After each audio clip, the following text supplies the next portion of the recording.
up guys, it's Courtney and today I'm sharing with you 15 free things that you could do when you're bored. If you're new to my channel, please make sure to click that subscribe button and let's go ahead and get into these 15 things. How was that for a short intro? First up, what is better than a free audiobook? So a huge shout out to Audible for sponsoring this video. And I've talked about Audible before. I'm sure you guys have heard about them before. I use it when I'm in the car, when I'm doing my makeup, when I'm doing something that I want to be able to listen to a book and kind of occupy my mind, but I can't actually read a book while I'm doing it, if that makes sense. Now, last time I did an Audible mention in a video, I talked about the book that I downloaded, and since then I have completely finished it. Took me a little while because it was pretty long, and it was so good. It was one of the best audiobooks I've read in a long time. Sometimes it's hard for me to get into audiobooks if it's too confusing, too many characters, too much going on, because if I stop for a week and then pick it back up next time I'm driving or something like that, I sometimes forget what it's about.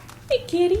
And yes, we'll be talking about this little guy in a few minutes too, walking behind me, so don't mind all the kitties running around everywhere. And it was The Life We Bury by Alan Eskins. And you might be thinking, Courtney, why is this on the list of free things to do? And well, let me tell you, I got a free book for you guys. You could download your first book absolutely free using audible.com/Courtney. And the good thing about it is if you decide to continue with your membership or cancel it, either way, you get to keep the book and you could choose from thousands and thousands and thousands. So I would highly recommend it, and I would definitely 100% recommend The Life We Bury because I enjoyed it thoroughly. Next on the list, we have volunteering your time. This is something really good that will keep you busy, but it's not at the commitment level as a job would be. Actually, if you guys follow me on Snapchat, then you know I've been volunteering, but I'm volunteering at an animal shelter just like once a week to kind of keep me busy.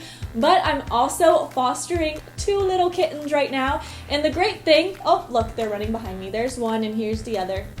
I named them Turks and Caicos. If you love animals, it's a great thing to do that isn't the commitment level of actually owning an animal. Like I have these 2 for about a month just until they're old enough to get adopted out. So find something you're passionate about. This is something I've wanted to try out for the longest time, and so far so good. So whether it's kids, whether it's nursing homes, animals, whatever interests you, I just find it so great and rewarding to volunteer. Number 3. Play a sport. This could be anything. Tennis, volleyball, swimming, basketball, anything. Just get active, go do something, and it will be good for your body and keep you entertained. Number 4 is kind of my favorite, and it's being a kid again. And what I mean by this is go do something you used to love to do as a kid.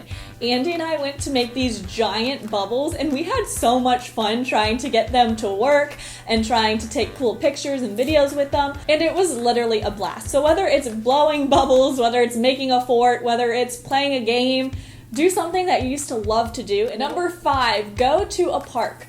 Odds are there's a park in your area that you've probably never been to before, so go check it out. I've been taking Andy to all these different places that he didn't even know was in this area just by me like Googling different parks and stuff, and he's like, oh, I didn't know this was here. On that same note, go to somewhere new in your town, whether it's a restaurant, whether it's an activity you want to try, go to a cool new place. Go to a museum. The great thing about museums is 1, they're either usually free. If they're not free, they're usually very affordable to get into, and if you're a student or in the military, you usually get some kind of discount, so it's usually very cheap to visit. This is kind of on that same note, but go somewhere historic. If you live in an older town, this is perfect. There's usually some kind of haunted place you could visit or something with history in your area, and it's always kind of cool, and it really helps you learn more about your area and like fun facts that you could tell people when they come to visit you. Have a game night. Invite some friends over, or just one friend, or your sibling, or your boyfriend or girlfriend, or someone. Usually you just need one other person to play at least most games with, and have a game night. Bust out some of your favorite games. Again, this kind of goes along with when you were younger, bring back some good memories. I know personally, my family loves board games, so we play like all types of games, and I have tons of games.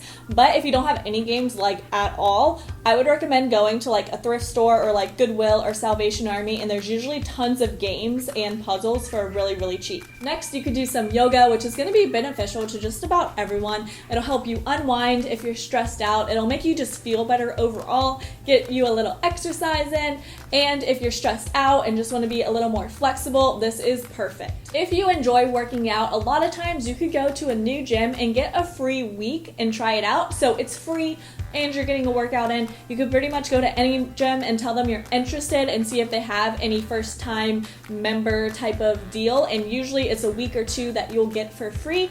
I think this one is super interesting, and it's take a picture every hour, like on the hour, of what you're doing throughout your day, and then you have about however many hours you stay awake, like 14 hours worth of pictures. You can kind of see what you did throughout the day. Side note, if any of you do this, I would love to see. I think it'd be so interesting. So make a collage or something and tweet it to me or tag me on Instagram or something. I would really love to see it. You could also find a cool spot to take pictures in your area if you're really into photography. You don't have to have a fancy camera. You could just use your phone if you want to.